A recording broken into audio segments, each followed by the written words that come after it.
सावधान। ओकारं बिंदु संयुक्तं नित्यं ध्यायन्ति योगिनः कामं मोक्षदं चैव ओंकाराय नमो नमः। अवदल सदगमोगा प्रक्षादि सकल भूतल कलंका मुनि उपासी तीर्था हरति न दूरितम् अज्ञानतिमिरान्धनां ज्ञानाञ्जनशलाकया चक्षुरुन्मिलितं येन तस्मै श्री गुरुवे नमः। श्री परम गुरुवे नमः। परम्पराचार्य गुरुभ्यो नमः।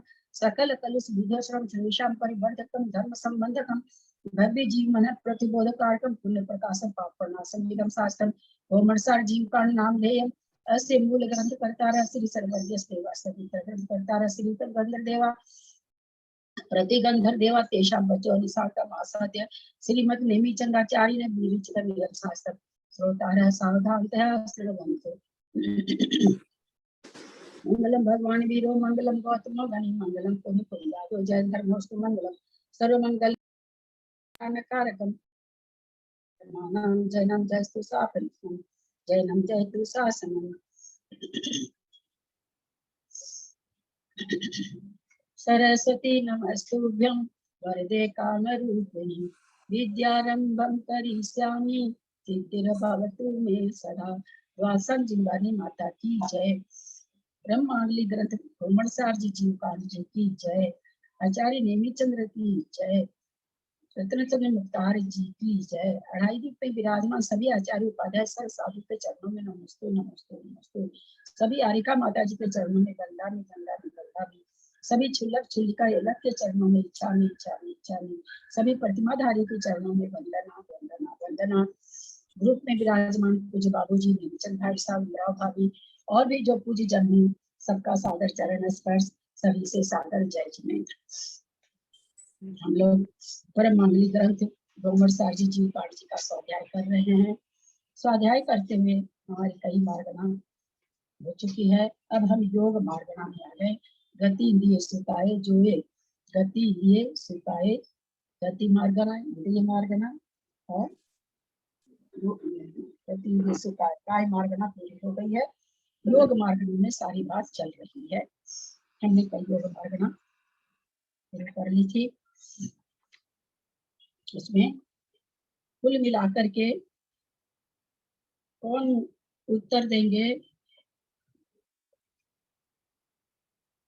कि योग को छायोपशमिक क्यों कहा गया अथवा योग को पारिणामिक क्यों कहा गया अथवा योग को औदैहिक क्यों कहा गया। इन तरह से पारिणामिक भी कहा गया था, छायोपशमिक भी कहा गया था, औदैहिक भी कहा गया था। मैं बताने की कोशिश करती हूँ। योग को औदायिक तो इसलिए कहा गया क्योंकि योग जो है शरीर से ही होता है, औदायिक से होता है, तो योग जो है इसलिए औदायिक कहा गया, औदायिक कहा गया। योग को औदायिक इसलिए कहा गया क्योंकि योग जो होता है वो मोबाइल ठीक करेंगे क्या या फिर आप वो हटाई दीजिए, अपना फोटो ही आप हटाई, दो में से एक काम करिए आप। हाँ, योग को औदायिक तो इसलिए कहा गया है क्योंकि औदायिक जो है औदायिक से होता है। औदायिक नहीं होता है। बहुत बड़े बड़े ग्रंथ पढ़ रहे हैं, शब्दों को सही बोलिए। YouTube पर जा रहे हैं सारे शब्द, है ना। और एक चीज और हम कहना चाहेंगे, हम लोग जो सारी बात इस पर कर लेते हैं, बांका काई हो, बांको डॉक्टर के जवाब दियो, प्लीज उसके पहले मेरे को कह दिया कीजिए। मैं रिकॉर्डिंग बंद करूंगी क्योंकि लोगों से शिकायत आ रही है कि आपके तो YouTube पर ये सब बातें आ रही है, बांका यो होगो, बांका वो होगो, बट्ठा चलगा, ये बातें YouTube पर नहीं आनी चाहिए। अब से शाम की क्लास तो मैंने कैंसिल ही करवा दी, जितनी जल्दी कल क्लास हुई थी। तो क्लास को एक तो मेंटेन करना है, सबको उसकी गरिमा को बना के रखना है। हालांकि सब लोग बेचारे खुशी रहते हैं, लेकिन कुछ लोग गरिमा को एकदम नहीं बना के रखते हैं। और दूसरी चीज सबसे ये मेरे को आप लोगों से पूछना है और कहना है, जैसे कृष्ण जी कोई प्रश्न कर रही हैं तो अपना नाम बोल दे कि मुझे बीना उत्तर देगी, मुझे मंजू उत्तर देगी, मुझे जयपुर मंजू उत्तर देगी। आपसे आपको जिससे उत्तर लेना हो उसका नाम लेके बोलेंगे।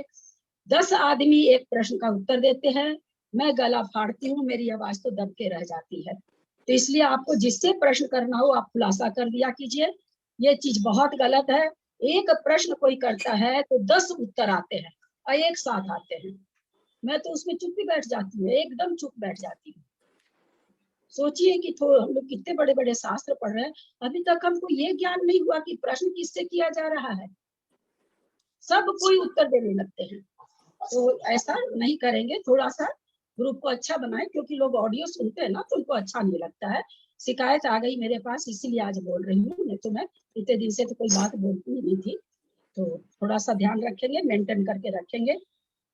जिसको जिससे जवाब चाहिए, आपको अगर चाहिए कि हमको कुसुम जी से जवाब चाहिए, हमको फलने से जवाब चाहिए, आप उनको इंगित करके बोले कि कुसुम जी हमको इस प्रश्न का उत्तर दीजिए। बहुत अच्छा रहेगा, मेरे को भी आराम मिलेगा और आपके प्रश्न का उत्तर भी सही आ जाएगा। तो एक बात ये लोग, आप लोग सबको ध्यान रखेंगे आपसे। चलिए ठीक से बोलिए। औदैक है, औदायिक नहीं है। औदैक, औदैक है, सही बोला, औदायिक है। औदैक, हाँ, औदैक, बहुत अच्छा। औदैक भाग तो इसलिए कहा गया है क्योंकि जो ना औदायिक में मन वचन काय का योग, मन वचन काय योग होता है, तो औदायिक के द्वारा ही होता है, शरीर के द्वारा ही होता है। आप औदायिक ठीक नहीं कर सकेंगे क्या? हैं? आप औदायिक, इसीलिए ना मुंह पर गंदे शब्द नहीं डालना चाहिए, गलत शब्द।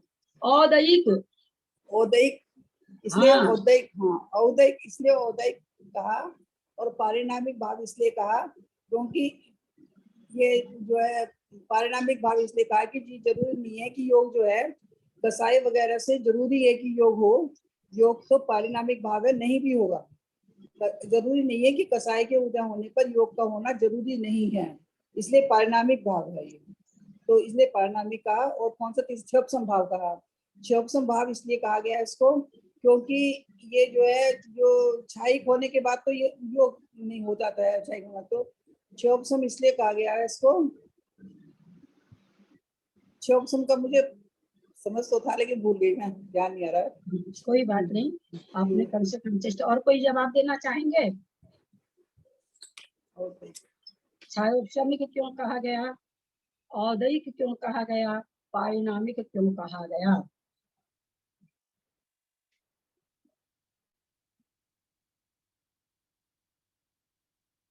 तो ये प्रश्न चूंकि इतना इजी भी नहीं है, इसलिए अगर कोई नहीं जवाब दे रहा है तो इसमें कोई खास बात नहीं है। अपने इसको फिर से समझते हैं। हम लोगों को योग समझना बहुत अधिक जरूरी है, बहुत अधिक।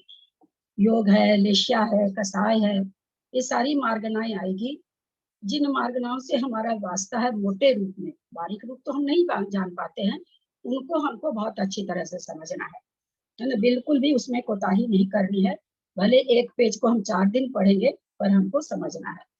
औदैक भाव तो इसलिए कह दिया गया कि नामकरण के उदय और उदीर्णाशय होता है, क्या चीज, योग। छायोपशमिक भाव इसलिए कहा, वीर्यांतराय कर्म जैसा होगा वैसा ही योग होगा।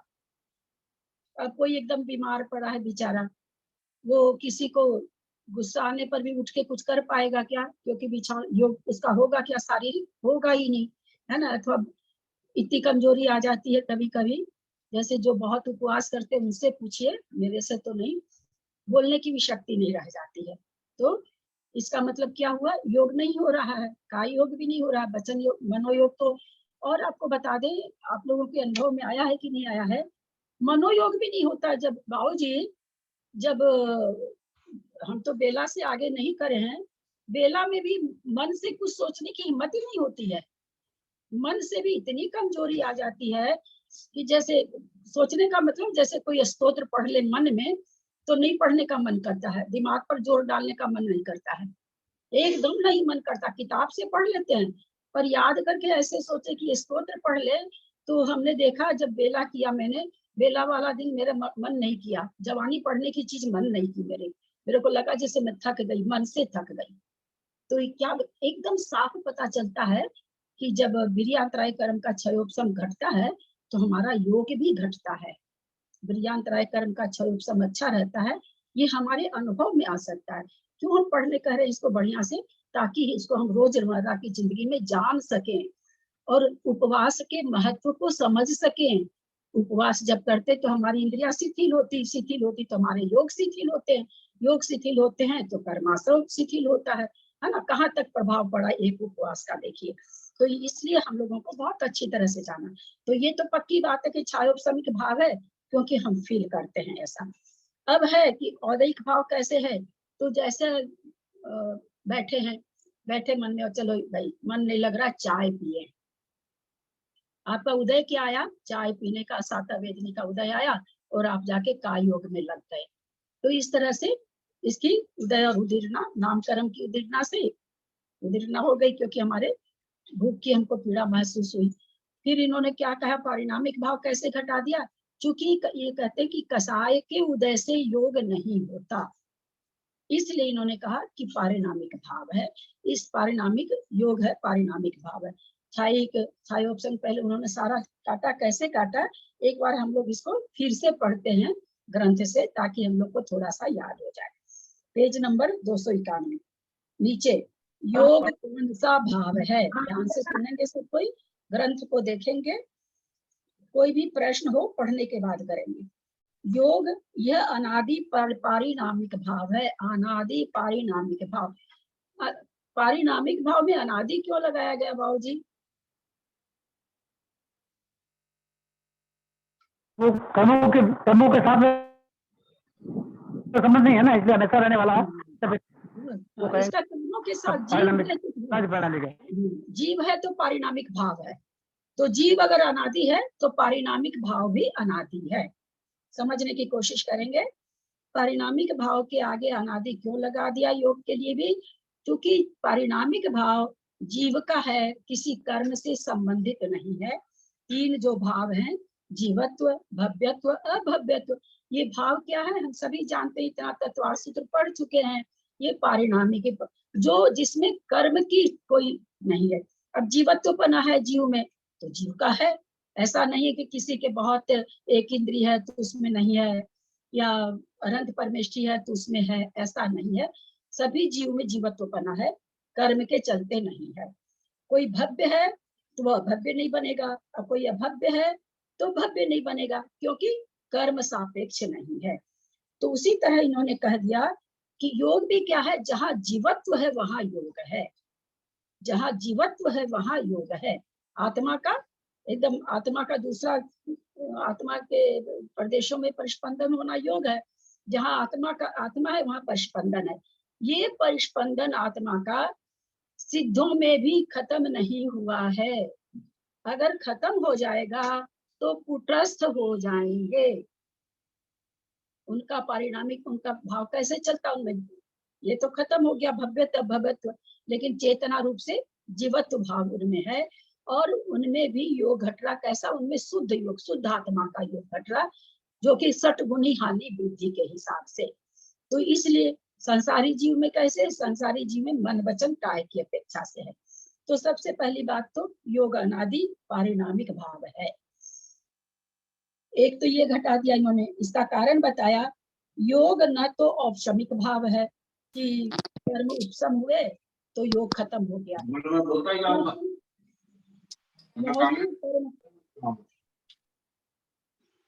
क्योंकि मोहनीय कर्म का उपशम नहीं होने पर भी योग पाया जाता है। पहले अमित शाह जी रिकॉर्ड उठा के देख दीजिए, मैंने पद में रहते हुए इस बारे में कही है।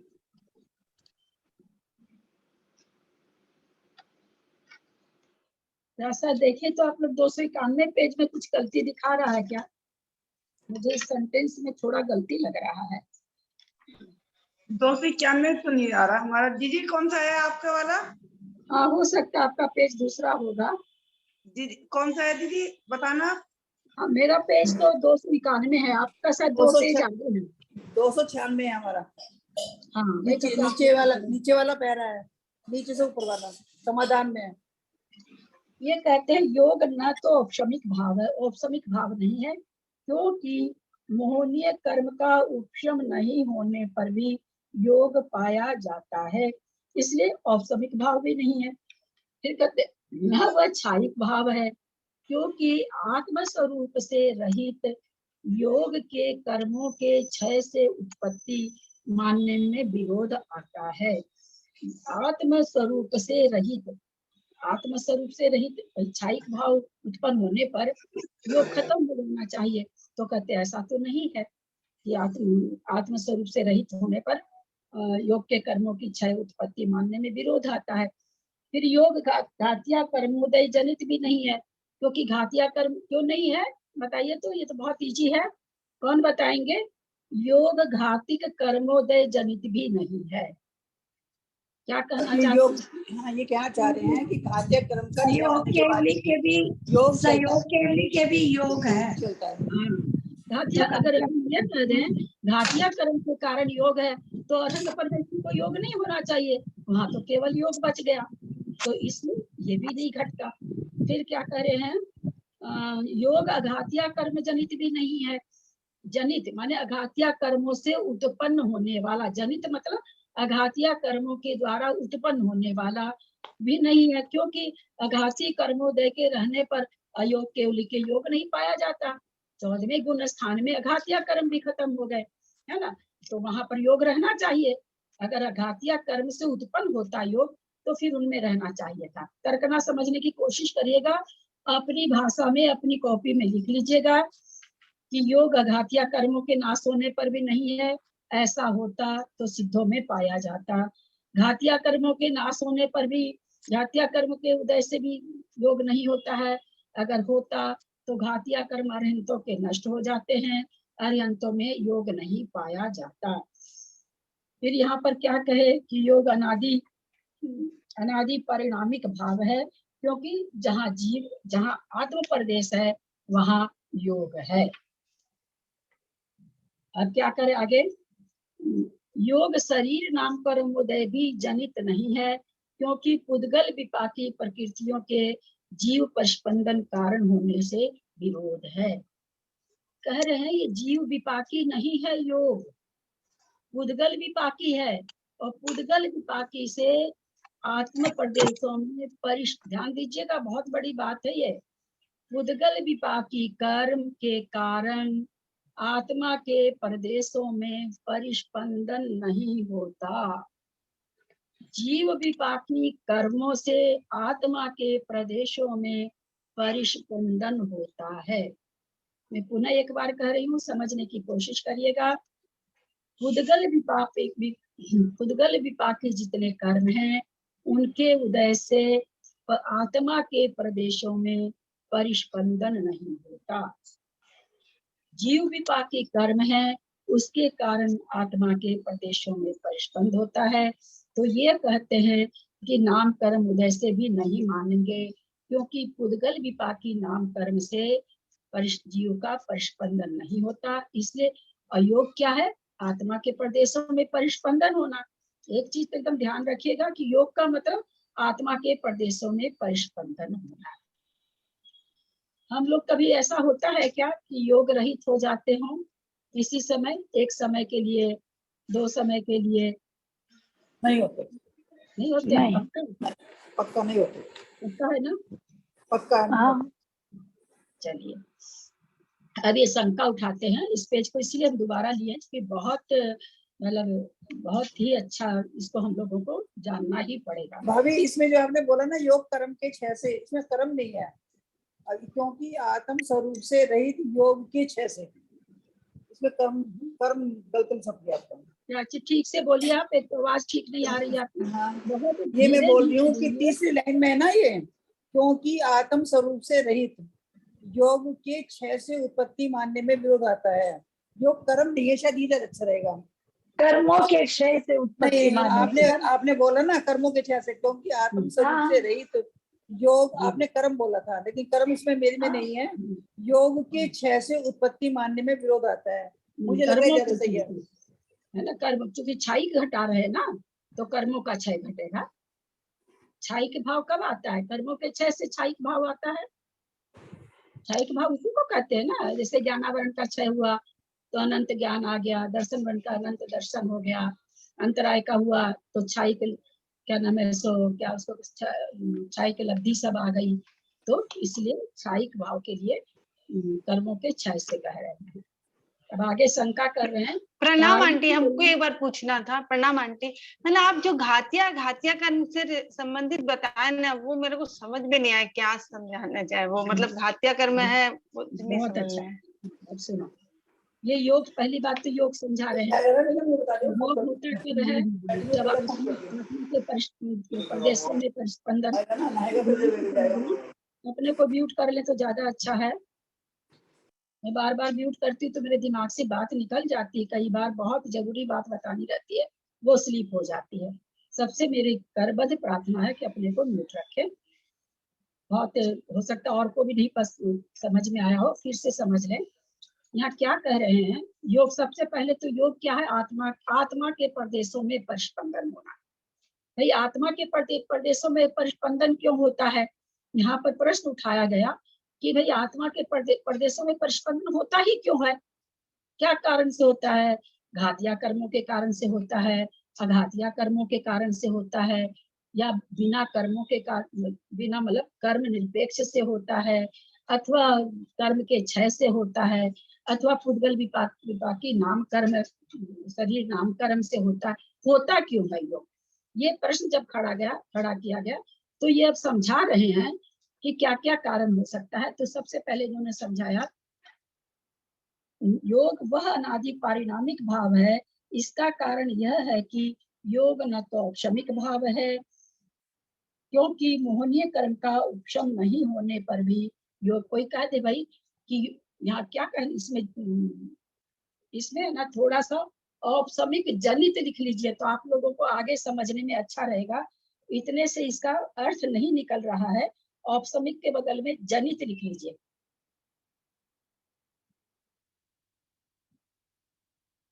जनित का मतलब उससे नहीं, का उपशम से भी तो वही मतलब निकल रहा है। का उपशम का मतलब भी तो वही हुआ, उससे जनित नहीं है। मोहनी कर्म का उपशम लिखा हुआ है ना इसमें, नहीं होने पर भी। हाँ तो वही हो गया ना। वो बताता, लेकिन औपशमिक भाव उससे पूरा नहीं निकल रहा। ऐसे लग रहा जैसे उल्टा बोल रहे हो, तभी मैंने पेज पलट के भी देखा, लेकिन वहां कुछ नहीं लिखा हुआ था। अब समझे, कई बार बहुत संक्षेप चीज से उल्टा अर्थ निकल जाता है। ये क्या करे, सबसे पहले जो बोल दिए कि वे अनादि पारिणामिक भाव है। पारिणामिक भाव किसी कर्म के कारण नहीं होता। ये योग भी किसी कर्म के कारण नहीं होता है, क्योंकि क्या घटाया इन्होंने कि कर्म योग के कारण होता, तो क्या नाम है, सो जहाँ कर्म खत्म हो गए वहां नहीं हो, वहां भी योग होना चाहिए था, वहां नहीं है। जहाँ घातिया कर्म, आगे बताते हैं। तो योग यह अनादि पारिणामिक भाव है। सब में अनादि पारिणामिक भाव, जीव भी अनादि से है और योग भी जीव में अनादि से है। फिर क्या इसका कारण बोलते हैं, क्या है? योग न तो औपशमिक जनित भाव है। कहने का मतलब कि योग ऐसा नहीं है कि कर्मों का उपशम से उत्पन्न भाव है, कर्मों का उपशम हुआ और उससे योग है। बोला अगर ऐसा होता तो मोहनीय कर्म का जो उपशम कर रहे हैं, सात प्रकृति का प्रथमोपशम वाले कर रहे हैं, मान लीजिए मोहनीय कर्म की बात है, अथवा द्वितीय उपशम वाले कर रहे हैं, वहां तो योग घटना ही नहीं चाहिए था। द्वितीय उपशम में तो 10वें गुण स्थान में उत्कृष्ट योग घटाया गया है कर्मकांड जी में, आप लोग पढ़ के आगे निकल चुके हैं।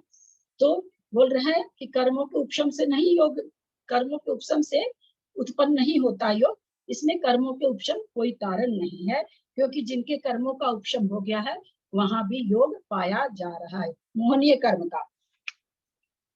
फिर कह रहे हैं कि भाई उपशमिक नहीं तो छायिक होगा। तो कह रहे हैं क्योंकि आत्म स्वरूप से छायिक भाव है। इधर क्या है, न वह छायिक भाव है, क्योंकि आत्म स्वरूप से रहित योग के कर्मों के क्षय से उत्पत्ति मानने में विरोध आता है। अगर कोई आत्म स्वरूप से रहित है तो उसमें कर्मों का क्षय हो जाए, योग की कर्मों के क्षय से उत्पत्ति मानने में, भाई जहाँ आत्म स्वरूप है वहां योग है। कर्मों का क्षय हो गया, नौलब्धि प्राप्त हो गई, उससे योग नहीं खत्म होता है, योग है, ऐसा कह रहे। फिर कहते हैं योग घातिक कर्मोदय जनित नहीं है। कोई ये कहे कि घातिया कर्म है वो उदय में होता है तो घातिया कर्म के कारण योग होता है, अन्यथा योग नहीं होवे। तो कहते हैं अगर ऐसा रहता तो घातिया कर्म नष्ट हो जाते हैं 13वें गुण स्थान में, तो वहां योग नहीं होना चाहिए था। पर हम लोग को सबको पता है कि वहाँ योग है, कसाय नहीं है, 13वें गुण स्थान में योग है, हमको सबको पता है, क्योंकि भगवान विहार भी कर रहे हैं। फिर क्या कह रहे हैं, क्योंकि घातिया कर्म के नष्ट होने पर संयोग केवली के योग का सद्भाव पाया जाता है, इसलिए घातिया कर्म के कर्मोदय भी जनित नहीं है। फिर कहते हैं योग अगर अघातिया कर्मोदय जनित भी नहीं, योग अघातिया कर्मोदय जनित भी नहीं है। कोई कहते भाई अघातिया जो 4 कर्म है, योग तो उससे उत्पन्न होता है, तो कहते हैं अघातिया कर्म, क्योंकि अघातिया कर्म के उदय रहने पर भी वहाँ क्या है, अयोग केवली के अघातिया कर्मों का भी उदय है, सारे कर्म खत्म नहीं हुए हैं, लेकिन उनको तो अयोग केवली नाम ही है, योग रहित है, इसलिए न तो घातिया कर्म के उदय से योग होता है, न अघातिया कर्म के नहीं रहने से होता है, न ये अनादि पारिणामिक भाव ऐसा कह दिए, न मोहनीय कर्म के क्षय उपशम से होता है, न मोहनीय कर्म के उपशम से होता है, न मोहनीय कर्म के क्षय से होता है, न पुद्गल विपाकी शरीर नाम कर्म के उदय और उदीर्णा से होता है। अगर ऐसा होता तो मुर्दा में भी योग पाया जाता, क्योंकि शरीर तो है वहां पर, पुद्गल विपाकी नाम कर्म शरीर तो वहां पर पड़ा है, लेकिन वहां हम देखते हैं कि कोई योग नहीं पाया जाता। इस तरह से इन्होंने समाधान दिया, पहले तो ये समाधान दे दिए, अब ये एक एक चीज घटा रहे हैं कि योग है क्या। आंटी अब है ना अयोग केवली है तो उनके योग नहीं है, बाकी समय तो योग चल रहा, घातिया कर्म घटा रहे हैं, मोहनी कर्म जो भी है हम लोग उपशम औपशमिक सब घटा, तो उसमें योग चल रहा है, लेकिन अयोग केवली जब हुए तब वहां योग बोल रहे नहीं है, अयोग मतलब वहां योग से रहित है, फिर उसको क्यों नहीं मान रहे हैं? तो वही तो कह रहे ना कि ऐसा नहीं कह सकते आप कि जैसे संयोग केवली के तो घातिया कर्म का उदय नहीं है, अघातिया का है, तो आप कह दो कि भाई अघातिया कर्म उदय में है इसलिए योग है, तो कहते हैं अघातिया कर्म का उदय से भी योग नहीं है। अगर हम अघातिया कर्म से योग मानेंगे तो सिद्धों में योग घटाना पड़ेगा। अभी वहां पर आयु कर्म शेष है, एक प्राण है, 14वें गुण स्थान में 10 प्राणों में से एक प्राण है केवल, और आयु प्राण है। आयु क्या है, अघातिया कर्म है, तो अघातिया कर्म है, तो अघातिया कर्म से अगर योग होता तो सिद्धों में योग होना चाहिए था। ये चीज घटा रहे हैं, समझने में गलती हो रही है। नहीं तो अघातिया कर्म सिद्धों के तो कोई भी कर्म नहीं, न घातिया न अघातिया है, तो वहां तो योग नहीं है। अरे घातिया, अभी तो बोले हमको अघातिया कर्म आयु है, अभी तो बोला बेटा।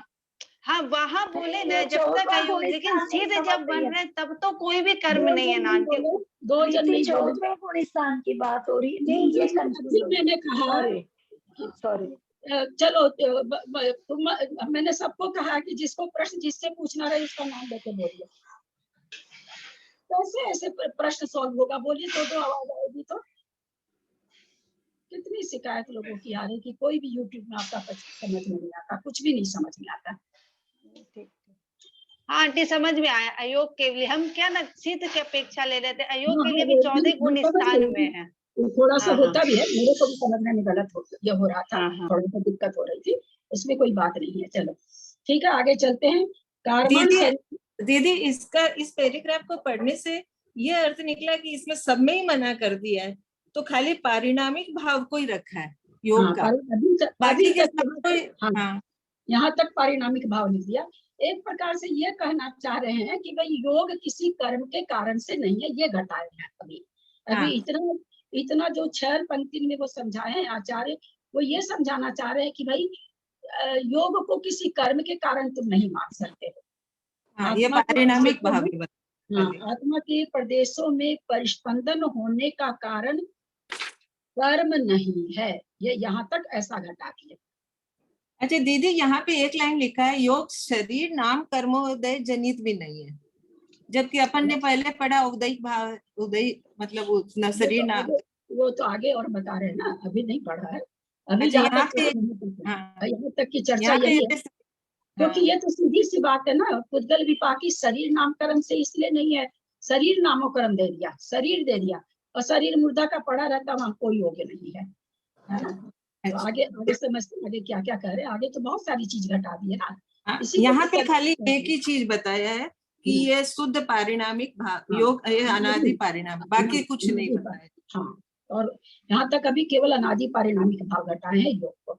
अब आगे फिर वो शंका खड़ा कर रहे हैं, कार्बन शरीर पुद्गल विपाकी नहीं है, क्योंकि उससे पुद्गलों के वर्ण, रस, स्पर्श, संस्थान आदि का आगमन आदि नहीं पाया जाता है। कहते कार्बन शरीर पुद्गल विपाकी नहीं, क्योंकि उसमें स्पर्श, रस, गंध, वर्ण नहीं पाया जाता, पुद्गल का जो मुख्य पहचान है। इसलिए योग को कार्बन शरीर से उत्पन्न होने वाला मान लेना चाहिए, फिर उसको मान लेना चाहिए, क्योंकि वो शरीर स्पर्श, रस, गंध, वर्ण से रहित है। चलो बाकी तो औदारिक शरीर, वैक्रियक शरीर आदि में तो स्पर्श, रस, गंध, वर्ण पाया जाता है, तो उसको मान लेना चाहिए। समाधान नहीं, क्योंकि सर्व कर्मों का आश्रय होने से कार्बन शरीर पुद्गल विपाकी है। कार्बन शरीर क्या है? कर्मों का समूह है। कर्म क्या है? पुद्गल है। तो वो तो बिल्कुल ही पुद्गल परिणामों का समूह है, और कुछ है ही नहीं कार्बन शरीर तो। इसका कारण यह है कि सर्व कर्मों का आश्रय या आधार है। शंका, कार्बन शरीर के उदय विनष्ट होने के समय में ही योग का विनाश देखा। शंका फिर करें, कार्बन शरीर के उदय विनष्ट होने के समय में ही योग का विनाश देखा जाता है, इसलिए योग कार्बन शरीर जनित है, ऐसा मान लेना चाहिए। नहीं, क्योंकि ऐसा माना जाए तो अघाती कर्मोदय के विनाश होने के अनंतर ही विनष्ट होने वाले पारिणामिक भव्यत्व भाव के भी औदैक पने का प्रसंग आ जाएगा। क्योंकि कहते क्या है कि कार्बन शरीर विनष्ट होने के समय में योग का विनाश देखा जाता है। जैसे विग्रह गति में है उसका उदय, विग्रह गति खत्म हुई तो उपाधि क्या नाम है, सो पहले उपाधि योग था, पर्याप्ति पूर्ण कर रहा है, तो एकांतानुवृत्ति योग का विनाश हो रहा, तो कह रहे हैं कार्बन शरीर का जैसे विनाश होता है तो योग का विनाश हो जाता है, तो इसको कार्बन शरीर जनित मान लेना चाहिए। तो फिर कहते हैं तब तो फिर आघातिया कर्मों के विनाश होने से भी मानना पड़ेगा, क्योंकि वहां पर भव्यत्व भाव है, वो क्या नाम है, वो भी नाश हो रहा है। जैसे आप कहते हैं कि कार्बन शरीर के विनाश होने से योग का विनाश मानिए आप, बोले जब ऐसा मानेंगे तो 14वें गुण स्थान में जब आघातिया कर्मों का विनाश हो रहा है तो भव्यत्व भाव जो नाश हो रहा है वो भी क्या नाम है, सो नाश माना जाएगा। नहीं तो फिर औदैक भाव मान लिया जाएगा कि भव्यत्व भाव को औदैक भाव है, उसके उदय से भव्यत्व भाव हुआ है। कार्बन शरीर से अगर योग हो रहा है और फिर नहीं है तो फिर विनष्ट माना जा रहा है। वैसे ही औदैक शरीर, औदैक पारिणामिक भाव जो भव्यत्व भाव है वो भी कर्म सापेक्ष हो जाएगा। इस प्रकार उपयुक्त विवेचन से योग के परिणामिक पना सिद्ध हुआ। कहते हैं विवेचन से ये सिद्ध हो गया योग पारिणामिक भाव है अथवा योग यह औदैक भाव है। अब घटा रहे हैं सारा, क्योंकि शरीर नामकरण के उदय का विनाश होने के पश्चात ही योग का विनाश पाया जाता है। शरीर नामकरण का विनाश हो जाता है, 14वें गुण स्थान में केवल प्राण बल रह जाता है, बाकी सारे बलों का वहां पर हम लोग सबको जानते हैं सयोग के अयोग केवली के एक ही प्राण है, आयु प्राण। तो यहाँ पर कहते हैं शरीर नामकरण के उदय का विनाश होने के पश्चात ही योग का विनाश पाया जाता है, और वहां पर सिद्ध परमेष्ठी अयोग केवली है, योग से रहित है। तो कहते हैं इस तरह से क्या नाम है, सो इसको औदैक भाव भी मान सकते हैं कि नामकरण का उदय होने से, उदीर्णा होने से ये उदय में था। अब जब वहां सारे नामकरण खत्म हो गए तो इसका भी उदय समाप्त हो गया, तो ऐसा भी योग का विनाश पाया जाता है। ऐसा मानने पर भव्यत्व भाव के साथ व्यभिचार भी नहीं आता। कहते हैं ऐसा जब हम अगर मानेंगे, ऊपर उन्होंने शंका में क्या कहा था कि कार्बन शरीर के विनष्ट होने से योग समाप्त हो गया है ना, तो इसलिए आप यहाँ पर मानिए कि जब 13वें गुण स्थान में भी घाती कर्म का विनाश हुआ तो योग समाप्त हो गया। तो कहते हैं ऐसा अगर मानेंगे तो भव्यत्व भाव का भी फिर जो वहां पर भव्यत्व भाव भी विनष्ट हो रहा है 14वें गुण स्थान में। 14वें गुण स्थान के बाद में भव्यत्व भाव नहीं रह जाता, केवल जीवत्व रह जाता है। तो ऐसा अगर मानेंगे तब तो औदैक भाव भी, भव्यत्व भाव भी औदैक हो जाएगा। अब नीचे आके उन्हीं की बात को स्वीकार कर रहे हैं, लेकिन दूसरे रूप से कर रहे हैं, उस कथन को बदल के कर रहे हैं। कैसे कर रहे हैं फिर पढ़ रहे हैं। अथवा योग यह औदैक भाव है, क्योंकि शरीर नामकरण के उदय का विनाश होने के पश्चात ही योग का विनाश पाया जाता है। शरीर नामकरण 13वें गुण स्थान तक था, वहां तक योग था। तो जहां तक उदय था वहां तक योग था। तो किसी के उदय रहने से योग हो रहा है, इसलिए कहते हैं वो औदैक भाव है। और जब हम इस तरह से व्याख्या करेंगे तो कहते हैं कि भव्यत्व भाव की कर्म, भव्यत्व भाव के भी कर्म की उत्पत्ति मानने में विरोध नहीं आएगा। इसको तो कर्म के कारण उदय मान लिए, तो अब हम 13वें से 14वें के हिसाब में कह रहे हैं, और वो 14वें में ही पाया जाता है, विनाश पाया जाता है। तो इस तरह से विरोधाभास नहीं होगा, अति प्रसंगपना प्राप्त नहीं होगा। योग कौन सा भाव है? सठखंडागम में एक अन्य विकल्प भी कथन, अब ये सठखंडागम में कोई दूसरा विकल्प बता रहे। सभी आचार्यों का अपना अपना चिंतन है। छायोपम लब्धि के जीव, लब्धि से जीव मनोयोगी, वचन योगी, काय योगी होता है। धवला पुस्तक से है। शंका, जीव प्रदेशों के संकोच और विकोच अथा विस्तार रूप प्रस्पंदन योग है।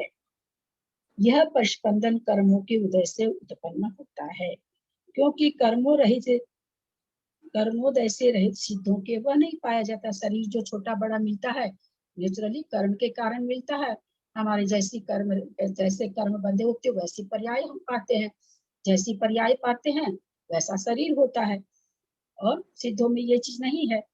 तो शंका चल रही है। अयोग केवली में योग के अभाव से यह कहना उचित नहीं है। योग औदैक नहीं होता, क्योंकि अयोग केवली के यदि योग नहीं होता तो शरीर का नामकरण का उदय भी नहीं होता। बोला औदैक भाव अगर आप कहते हैं कि ठीक में नहीं है, क्योंकि उनको शरीर नामकरण का उदय नहीं है और इसलिए ये नहीं होता, योग नहीं होता, ऐसा बात नहीं है, औदैक नहीं है। शरीर नामकरण के उदय से उत्पन्न होने वाला योग उस कर्मोदय के बिना भी नहीं हो सकता, क्योंकि वैसा मानने से अति प्रसंग दोष उत्पन्न होगा। इस प्रकार जब योग औदैक होता है तो योग को छायोपशमिक क्यों कहा जाता है? तो कहते जब योग औदैक है कि शरीर नामकरण के उदय, जब तक शरीर नामकरण का उदय नहीं होगा तब तक तो हो ही नहीं सकता योग, तो औदैक तो हो गया, लेकिन अब आप उसको छायोपशमिक नहीं कह सकते। ऐसा क्यों आया ये नीचे लाइन? क्योंकि सठखंडागम में क्या आया है? छायोपशमिक लब्धि से जीव मनोयोगी, वचन योगी, काय योगी होता। कहने का मतलब जो तीनों योग हो रहे हैं वो कर्म के क्षयोपशम से हो रहा है, ऐसा सठखंडागम में आया है। तो कहते अगर औदैक घटा दिए तो फिर छायोपशमिक मत घटाइए। सठखंडागम में जो कहा गया छायोपशम वो फिर मत घटाइए। तो समाधान दे रहे हैं ऐसा नहीं, क्योंकि जब शरीर नामकरण के उदय से शरीर बनने के योग्य बहुत से पुद्गलों का संचय होता है और वीर्यांतराय कर्म के सर्वघाती स्पर्धकों के उदयाभाव क्षय से वह उन्हीं स्पर्धकों के सत्वोपशम से तथा देशघाती स्पर्धों के उदय से उत्पन्न होने के कारण छायोपशमिक वीर्य बढ़ता है। तब उस वीर्य को पाकर क्योंकि जीव प्रदेशों का संकोच विस्तार बढ़ता है, इसलिए योग छायोपशमिक है ना। सबसे बढ़िया क्या उत्तर आया? चूंकि योग छायोपशमिक क्यों है? क्योंकि वीर्यांतराय कर्म बढ़ता और घटता है, तब देखा जाता है कि योग भी बढ़ता और घटता है। इसलिए सठखंडागम में जो कहा गया है कि छायोपशमिक लब्धि से जीव के तीनों योग होते हैं, वो यहाँ पर समझा दिया गया, जो कि सही है। फिर शंका करते हैं, यदि चूंकि वीर्यांतराय कर्म की बात आ गई तो फिर ये प्रश्न कर रहे हैं, यदि वीर्यांतराय कर्म के क्षयोपशम से उत्पन्न हुए बल की वृद्धि और हानि से जीव प्रदेशों के परिस्पंदन की वृद्धि और हानि होती है, तो जिनका अंतराय कर्म छीन हो गया, ऐसे सिद्ध जीव में योग की बहुलता का प्रकरण आता है। वहां तो अंतराय कर्म सारा खत्म हो गया, तो कहते हैं वहां पर तो अंतराय रहा ही नहीं। जब अंतराय कर्म के बढ़ने से योग बढ़ रहा था, घटने से घट रहा था, तो ऐसा अंतराय कर्म तो अब खत्म हो गया, तब तो सिद्धों को बहुत ज्यादा योग होना चाहिए। समाधान नहीं आता, क्योंकि छायोपशमिक बल से छायिक बल भिन्न देखा जाता है। ऐसा नहीं देखा जाता है कि छायोपशमिक और छायिक एक जैसा हो। छायोपशमिक दूसरी चीज है, क्षय दूसरी चीज है। छायोपशमिक बल की सुख वृद्धि हानि से वृद्धि हानि को प्राप्त होने वाला जीव प्रदेशों का परिस्पंद छायिक बल से वृद्धि हानि को प्राप्त नहीं होता। जहाँ क्षयोपशम के कारण आत्मा के प्रदेशों में हानि हो रही है, वृद्धि हो रही है ना, जैसा वीर्यांतराय कर्म रखता वैसा होता है। तो वो कहते वैसा उस वीर्यांतराय के क्षय होने से ऐसा नहीं देखा जाता कि उसको बहुत बल प्राप्त हो। छायिक बल से हानि वृद्धि नहीं हो करके और उसमें बहुत बल आ गया, ऐसा नहीं देखा जाता। क्योंकि ऐसा मानने से तो अति प्रसन्न दोष आ जाएगा, फिर सारी चीज वैसे ही हो जाएगा। अब किसी को सम्यक दर्शन है, छायिक सम्यक दर्शन हुआ तो वो दर्शन बहुत बड़ा हो जाएगा, ज्ञान फिर बहुत बड़ा हो जाएगा, ऐसा थोड़ी होता है। तो शंका, यदि योग वीर्यांतर कर्म के क्षयोपशम से उत्पन्न होता है तो संयोग केवली में योग का भाव का प्रसंग आता है। कहते अब आपने तो ये घटा दिया, चाहे सठखंडागम में तो कह दिया वीर्यांतराय कर्म के क्षयोपशम से होता है, तब तो फिर संयोग केवली के तो होना ही नहीं चाहिए, वहां तो अंतराय कर्म समाप्त हो गया, वहां योग कैसे घटेगा फिर, जब आप इसको छायोपशमिक मान रहे हैं। तो कितनी शंका उठा रहे हैं, कितनी बढ़िया। समाधान कहते नहीं आता, क्योंकि योग में छायोपशमिक भाव तो उपचार से माना गया है। असल में योग औदैक भाव ही है। औदैक योग का संयोग केवली में अभाव मानने में विरोध आता। औदैक योग तो उनको है ही है, योग का तो उदय वहां पर है ही है। योग मार्गना औदिक है, क्योंकि वह नाम कर्म की उदीर्णा व उदय से उत्पन्न होती। योग मार्गना वह औदिक है, क्योंकि वह नाम कर्म के उदय व उदीर्णा से उत्पन्न होती है। योग की उत्पत्ति तत्प्रायोग्य अघात्या कर्म के उदय से होती है, अतः योग औदिक भाव है। योग की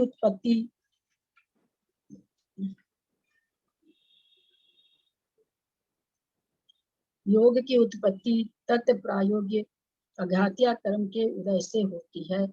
अघात्या कर्म का उदय किनको है?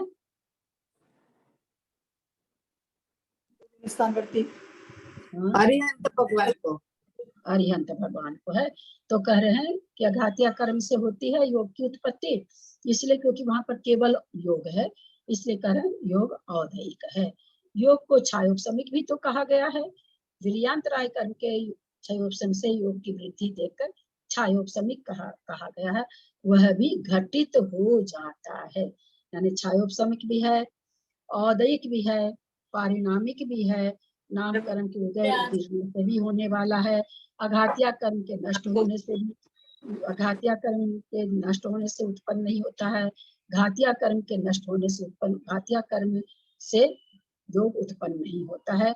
घातिया क्योंकि अगर उससे उत्पन्न होता तो अरिहंतों में नहीं पाया जाता। इस तरह से इतने समय केवल योग समझाया गया कि योग वास्तव में है क्या चीज। आगे की गाथा ले रहे हैं, चले आगे। अब बोलिए कोई प्रश्न है, कुछ है, मैं समझा सकूं तो ठीक है। दीदी इसमें 3 चीजें समझ में आई। यदि वीर्यांतराय के क्षयोपशम से कहा जाए तो वो छायोपशमिक होगा, ठीक है ना। और घातियों में नामकर्म के उदय से करेंगे तो वो औदैहिक हो गया। तो अघातिया है नामकर्म। हाँ, अघातियों के उदय मतलब नामकर्म के उदय से यदि योग होता है तो वो योग मतलब औदायिक योग हो गया, है ना, औदायिक भाव हो गया। अरे औदैहिक बोलो ना यार मेरे, आप लोग औदायिक पढ़े लिखे होकर के कैसे ऐसे बोलते हैं आप लोग। औदायिक औदायिक सुन के कैसा लगता है। औदायिक एकदम साफ, तो औदायिक तो शरीर भी औदारिक है, वो भी औदायिक नहीं है, कहाँ से मुंह पे पड़ गया औदायिक। क्षयोपशम तो घटा दिया उसके वीर्यांतराय करे इससे, और औदैहिक घटा दिया वीर्यांतराय कर्म क्या नाम है सो अघातिया कर्म के, हाँ घातिया कर्म के नहीं, घातिया कर्म से के उदय से थोड़ी योग है। नहीं, अघात्य नाम कर्म के हाँ, छे, नाम कर्म के नाम उदय कर्म से के ये छे पड़ेगा। से औदयिक हो गया। पारिणामिक घटा दिया कि न तो मोहनीय कर्म के 6 से है, न उपशम से है, न उदय से है। शुरू में अनादि पारिणामिक भी घटा दिया। ठीक, इस तरह से तीनों चीज, खाली औपसमिक नहीं घटाया है ना, बाकी सारा घटा दिया। चले आगे चले। योग विशेष का लक्षण।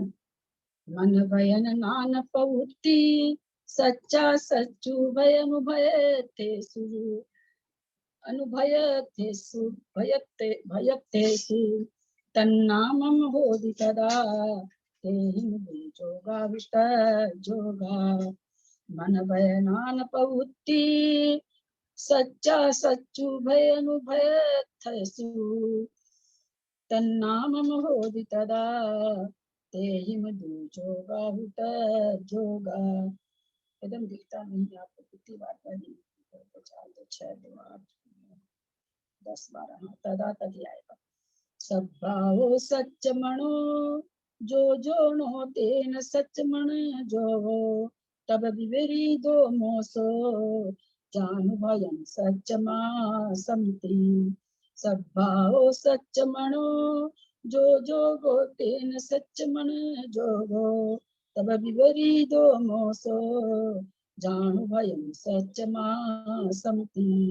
नय सच मोस जूतो, जो दुमनो सो सच मोस मनो, जो नो तेण हवे असच मोसो दुमण जो हो। नय सच मोस मुतो, जो दुमनो सो सच मोस मनो, जो गो तेण हवे असच मोसो दुमण जो।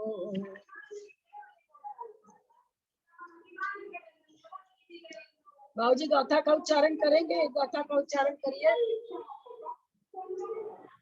हाँ कहता मन भय पहुति, सच्चा सच्चु भय अनुभय थे सुरु, तन्नाम होदि तदा तेहिं दुजोगाहु तज्जोगा।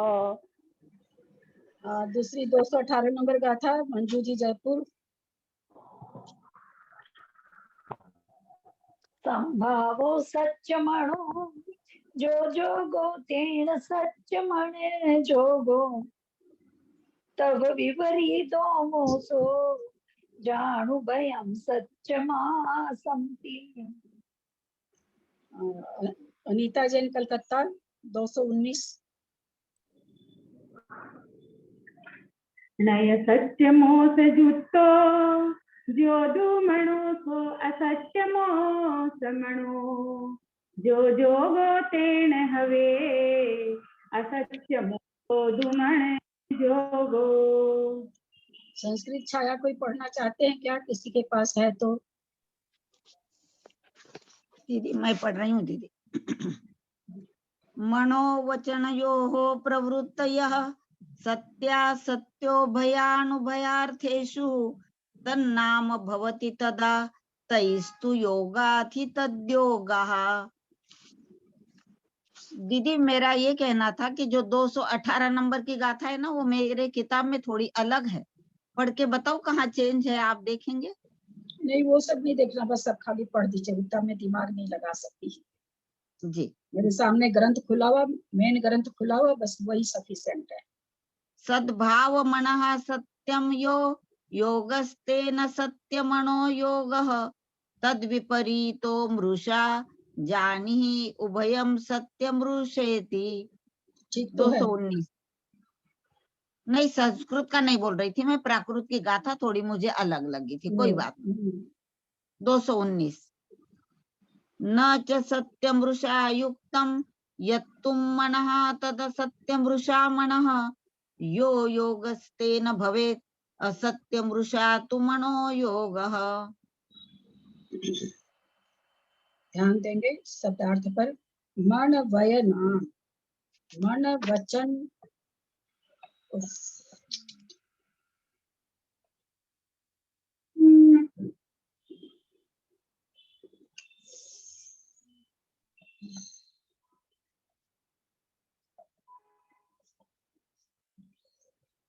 मन वयनान, मन और वचन की, प्रवृत्ति माने प्रवृत्ति, मन वचन की प्रवृत्ति, सच असच, सच्चा सच्चु, सच असच उभय, अनुभय अथेसु, अथेसु माने पदार्थ, सत्य पदार्थ में सप्तमी का बहुवचन है, सत्य पदार्थ में, असच असत्य पदार्थ में, उभय उभय पदार्थ में, अनुभय अनुभय पदार्थ में, यानी सत्य पदार्थ में, असत्य पदार्थ में, उभय पदार्थ में, अनुभय पदार्थ में मन वचन काय की प्रवृत्ति।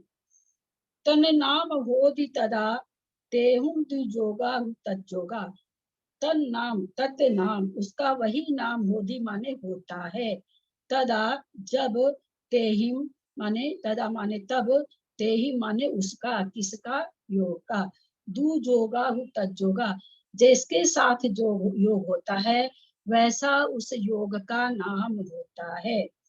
सत्य पदार्थ के साथ, असत्य पदार्थ के साथ, उभय पदार्थ के साथ, अनुभय पदार्थ में है मन वचन काय की जो प्रवृत्ति होती है, उस समय जिस पदार्थ में प्रवृत्ति होती है ऐसा वैसा ही उस योग का नाम होता है। गाथा पकड़ में आई होगी सबको?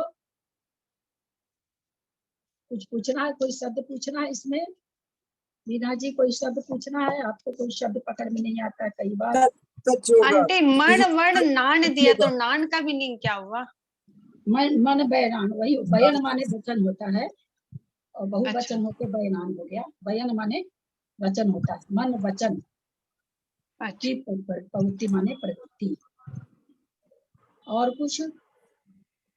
तज्जोगा मतलब उसी का, जोगा माने उस योग का, तत् माने उस, योगा माने योग।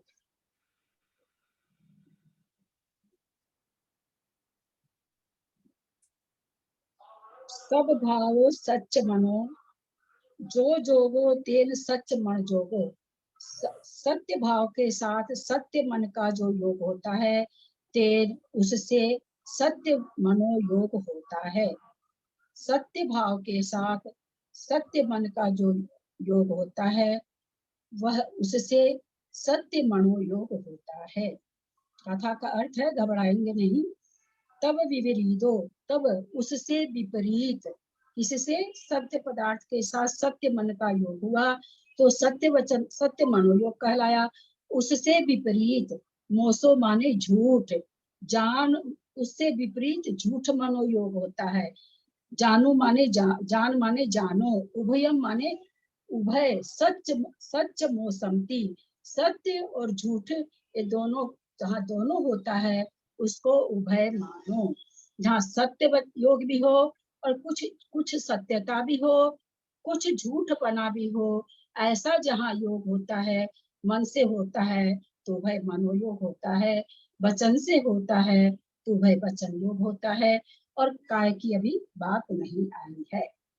न ये सोच मोस जुतो, न ये, और जहाँ न सत्य है, न मोस, न सत्य से युक्त है, न मोस माने झूठ से युक्त है। जो दू मनो सो असत्य मोस मनो, जो दो मन का असत्य, जो दू मनो सो असत्य मोत मनो, और उसको सच मोस जुटो, सत्य मोस से युक्त, जुटो माने तो युक्त, जो दू मनो जो मन है, यहाँ सच नहीं होगा। अच्छा, ऊपर से सच सच मोसमती, सच मोसम जुटो, मोस जुटो दू मनो सो असच मोस मनो, जो असत्य से युक्त है वह मन असत्य मनोयोग है। सच नहीं होना चाहिए, सच मोह। अच्छा, जो जो न यह सच, जो सच नहीं है, हाँ ठीक है, न यह सच जो सच नहीं है, और मोस युक्त माने मोस झूठ से युक्त है। न यह सच्चो जो न सच जो सच नहीं है, मोस युक्तो और झूठ से युक्त है। जो दु मनो ऐसा जो मन है, सो वह मन असत्य मोस मनो, असत्य मोस, असत्य माने असत्य मोस मनो असत्य वचन योग असत्य मृषा मोस माने मृषा असत्य मृषा मन है। जो जोगो तेन हवे जो योग जिसके साथ होता है जिससे होता है असत्य मोसो दुमण जोगो वह असत्य मनोयोग कहलाता है। यानी असत्य वस्तु के साथ होता है तो असत्य मनोयोग, सत्य वस्तु के साथ होता है सत्य मनोयोग कहलाता है। इस तरह से ये 3 गाथा में कह रहे हैं। आप लोग पढ़िए तो माथा ही दुखने लगा।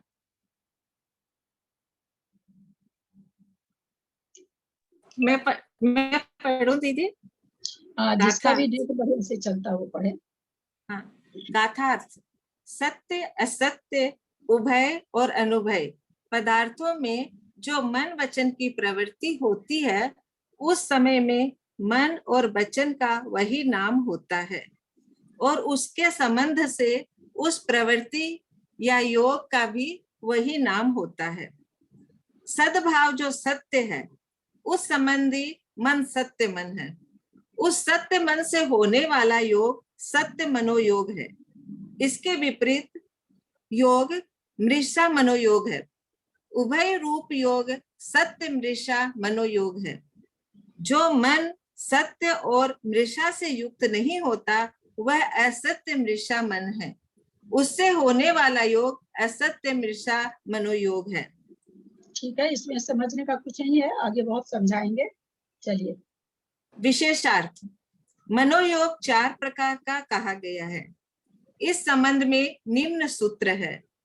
मनो जोगो चहु बिहो सच मन जोगो मोस मन जोगो सच मोस मन जोगो असच मोस मन जोगो चेदी। सठखंडागम सत परूपणा धवल पुस्तक 1 पृष्ठ 280 में ऐसा ये सूत्र लिखा गया है। मनोयोग 4 प्रकार का है। सत्य मनोयोग, मृषा मनोयोग, सत्य मृषा मनोयोग, असत्य मृषा मनोयोग। सत्य, अवितथ और अमोघ ये एकार्थवाची शब्द हैं। सत्य संबंधित मन सत्य मन है और उसके द्वारा जो योग होता है वह सत्य मनोयोग है। इसके विपरीत योग मृषा मनोयोग है। जो योग सत्य और मृषा इन दोनों के संयोग से उत्पन्न होता है वह सत्य मृषा मनोयोग है। सत्य मनोयोग और मृषा मनोयोग से व्यतिरिक्त योग असत्य मृषा मनोयोग है।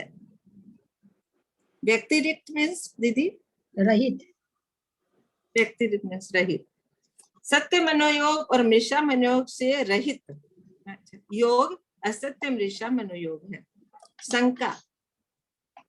असत्य मृषा मनोयोग अर्थात अनुभय मनोयोग कौन सा है? समाधान। समनसक जीवों में वचन प्रवृत्ति मानस ज्ञान पूर्वक होती है। समनस्क जीवों में वचन प्रवृत्ति मानस ज्ञान पूर्वक होती है क्योंकि मानस ज्ञान के बिना उसमें वचन प्रवृत्ति नहीं पाई जाती। मानस ज्ञान मतलब दीदी हम लोग मन में सोचते तब बोलते हैं ना, कोई चीज मन में पहले आती है तब हम बोलते हैं। एकदम से ऐसा नहीं होता। कई बार अपने को पकड़ में नहीं आती है, मन में आती है झट बोल जाते तो हम पकड़ नहीं पाते हैं, वो अलग बात है। लेकिन कोई भी बात पहले मन में आती तब हम बोलते हैं। तो वही कहते हैं कि मानस ज्ञान के बिना वचन प्रवृत्ति नहीं होती। हाँ, समनस्क जीवों में वचन प्रवृत्ति मानस ज्ञान पूर्वक होती है क्योंकि मानस ज्ञान के बिना उनमें वचन प्रवृत्ति नहीं पाई जाती। इसलिए उन चारों में से सत्य वचन निमित्तक मन के निमित्तक से होने वाले योग को सत्य मनोयोग कहते हैं। असत्य वचन निमित्तक मन से होने वाले योग को असत्य मनोयोग कहते हैं। सत्य और मृषा इन दोनों रूप वचन निमित्तक मन से होने वाला योग उभय मनोयोग है। इन तीनों प्रकार के वचनों से भिन्न आमंत्रण आदि अनुभय वचन निमित्तक मन से होने वाला योग अनुभय मनोयोग है। ये लाइन समझाएंगे? तीनों प्रकार के वचनों से भिन्न आमंत्रण आदि अनुभय वचन निमित्तक मन से होने वाला योग अनुभय मनोयोग है। कल समझाएंगे चारों चीज मंजू जी।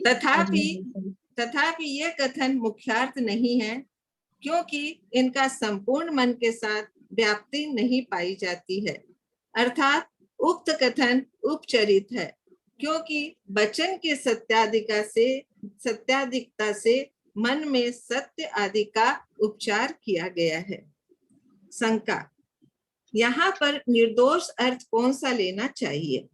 इतना ही रहने दीजिए, कल ये समझा देंगे समाधान, तब आगे देंगे। 2 बज गया, ये समाधान समझ में नहीं आया होगा ना पूरा सबको? हाँ, लास्ट वाला। ठीक है दीदी, कल समाधान से समझना शुरू करेंगे। दीदी, असत्य और मृषा का मतलब दोनों झूठी होते हैं ना? असत्य मृषा दोनों झूठी उसमें आ गए ना? मृषा भी झूठ को बोलते हैं। चीज है, असत्य मृषा पर्यायवाची है। हाँ, यहाँ पे ये ना असत्य मृषा मनोयोग दोनों नाम लिखे हुए ना, तो इसलिए बता रहे कि भाई गाथा में मृषा आया ना, मोसो करके आया है, वही कहते हैं मोस माने मृषा, मृषा माने असत्य। नहीं दीदी, यहाँ अनुभव वचन योग के लिए असत्य मृषा मनोयोग ऐसा जो लगा है, तो इसमें असत्य को भी लगाना है, अमृषा को भी लगाना है क्या? देवी सरस्वती केवल बोधलब्धि, बोधि समाधि परिणाम शुद्धि, स्वात्मोपलब्धि शिव सौख्य सिद्धि, चिंता वाणी चिंतित वस्तु दाने, त्वं वंदमानस्य ममास्तु देवी। जवानी के ज्ञान ते सुझे लोकालोक, सोवानी में सक्षर हो सदा देती हो। हे जिनवानी भारती तो ही जपू दिन रहे, जो तेरा शरण आ गए सो पावे सुख चैन। देव बजू अरहंत को से हो निर्ग्रंथ, वासन जिनवानी माता की जय। 9 बार नमोकार।